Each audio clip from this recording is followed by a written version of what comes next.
वसल्लिम सलातम व सलामन अलैका या सय्यदी या रसूल अल्लाह। मौजूद हाज़रीन, ख़वातीन व हज़रात, मुख्तसर हम्दो सलात के बाद इस फ़कीर ने आपके सामने कुरान मजीद फुरक़ान हमीद 16वें पारे से एक आयत तिलावत करने का शरफ हासिल किया। क़ब्ल इसके कि कुछ अर्ज़ किया जाए, अल्लाह तबारक व तआला से दुआ है कि वो अपने प्यारे हबीब नबी नबी करीम रऊफ़ रहीम अलैहि व अला आलिही अफ़ज़लुस सलात व तस्लीम के सदक़े तो है मुझे हक़ करने की तौफ़ीक़ अता फरमाए। हम तमाम शुरका महफ़िल को अल्लाह तबारक व तआला हक़ सुनकर हक़ को कबूल करने की और उस पर अमल करने की तौफ़ीक़ अता फरमाए। जब मैंने अर्ज़ की कि भाई कुछ पूछ लें आप, तो मैंने जब देखा कि चारों तरफ से सन्नाटा है, मैंने सोचा कुछ बातें आपकी गोश गुजार कर दी जाए। ये आपने अक्सर यही देखा होगा कि हम जब नेकियां करते हैं या रोज़ा रखते हैं या नमाज पढ़ते हैं, तो हदीस शरीफ में उसके जो समरात हैं वो हमें नहीं मिलते, यानी उसका फल या उसका असर। मसला फरमाया गया, या अय्युहल्लज़ीना आमनू कुतिबा अलैकुमुस्सियाम, ए ईमान वालों, हमने तुम पर रोज़ों को लिख दिया, या लिख दिया से मुराद यह है कि फ़र्ज़ किया। कमा कुतिबा अलल्लज़ीना मिन क़ब्लिकुम, जैसा हमने फ़र्ज़ किया था उन लोगों पर जो तुमसे पहले गुजरे। ये किस लिए है? लअल्लकुम तत्तक़ून, ताकि तुम साहिब तक़वा बन जाओ, परहेज़गार बन जाओ। फिर क्या बात है कि रोज़े रखने के बावजूद हम साहिब तक़वा नहीं बनते। नमाज के मुतालिक फरमाया, यानी फ़हशाए वल मुनकर, ये बुराइयों से रोकती। हम नमाज भी पढ़ते हैं, बुराई भी करते हैं, आखिर उसका असर या उसका फल हमें क्यों नहीं मिलता? तकरीबन हर नेकी का यही हाल है। तो इस बीमारी को, इसकी तशख़ीस होनी चाहिए, डायग्नोस होना चाहिए, क्या बीमारी है। यकीनन हम में कुछ कमी है जिसके वजह से उसके असरात हमें नहीं मिलते। और वो कमी क्या है? जब अल्लाह तबारक व तआला की इबादत और रियाज़त दिखावे के लिए की जाए, तसन्नु और रियाकारी, तो उसका असर नहीं होता। इसकी जिद क्या है कि तसन्नु रियाकारी दिखावा न हो और हमारी इबादत,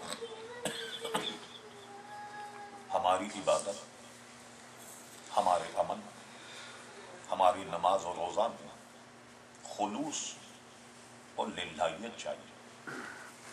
उसका शायद फक़दान है, वो शायद हम में नहीं पाई जाती, जिसकी वजह से उसके असरात जो हैं वो मुरत्तब नहीं होते। यही वजह है कि रमज़ान जब चला जाए, यहाँ भी है, कराची में भी आप देखेंगे पूरी मस्जिदें भरी होती हैं तरावियों से, और इससे सारी मस्जिदें अल्हम्दुलिल्लाह भरी होती हैं। अगर आप कभी कराची तशरीफ लाएं तो रमज़ान में ऐसी ऐसी महफिलें और ऐसी ऐसी तरावियाँ कि जहाँ 3 दिन में कुरान मजीद ख़त्म होता है, कहीं 5 दिन में कुरान मजीद ख़त्म होता है, और जो 27 शरीफ को ख़त्म है वो तो आम मस्जिदों में होता है। लेकिन उसमें आप देखेंगे कि 3 दिन में जब कुरान मजीद ख़त्म हो या 5 दिन में, तो तरावी पढ़ने वाले हजरात ये समझते हैं कि हमने निपटा दिया सारा मसला, अब उसके बाद वो सिरे से तरावी पढ़ते ही। हालांकि ये इसलिए है, कुछ सफ़र में जाने वाले लोग हैं, अपने मामलात और मसरूफियत में, चूंकि एक कुरान मजीद का सुनना तरावी में सुन्नत है, कहीं एक जगह उसे सुन लिया जाए। अब किसी को लाहौर जाना है, पिंडी जाना है, कहीं भी तरावी पढ़ ले, तो एक कुरान मजीद फुरक़ान हमीद مکمل ہو گیا. یہ ساری چیزیں آپ کو بظاہر ملیں گی، لیکن پھر کیا بات ہے؟ عید کے فوراً بعد ساری رونقیں مان پڑ جاتی ہیں، مسجدیں پھر خالی ہو جاتی ہیں. اسی طرح آپ یہاں بھی میرا خیال ہے محسوس کرتے ہیں. تو اصل مسئلہ یہ ہے کہ ہماری عبادت سے، عمل سے خلوص نکل گیا.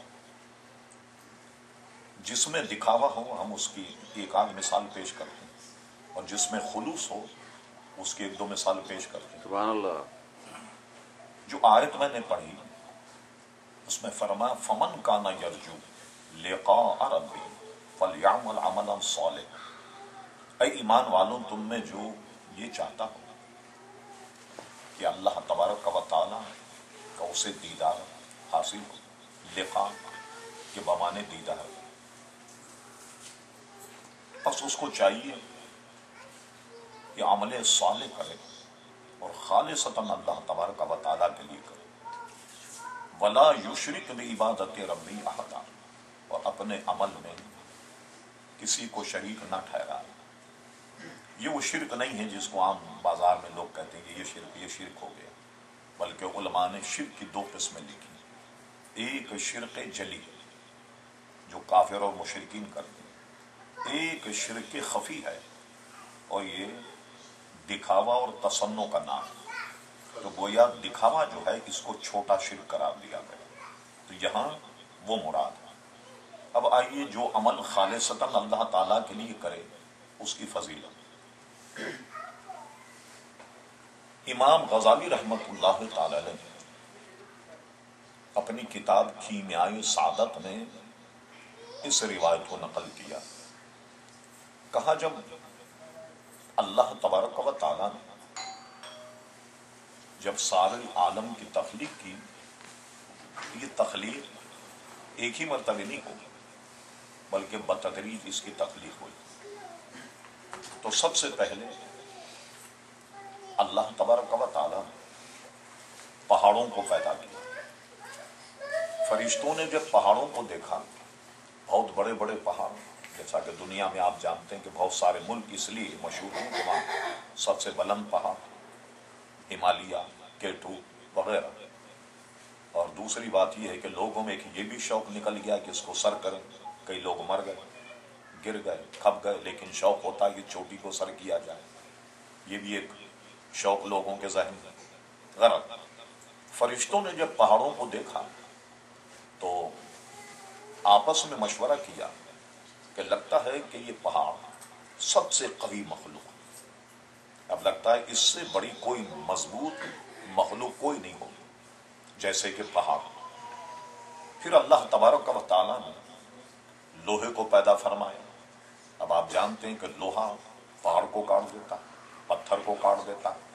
پھر فرشتے کہنے لگے نہیں، اللہ تبارک و تعالیٰ نے سب سے قوی، سب سے مضبوط مخلوق جو ہے وہ لوہا، اور لوہے کو پیدا کیا. پھر اللہ تبارک و تعالیٰ نے آگ کو پیدا کیا جس نے لوہے کو گلا دیا.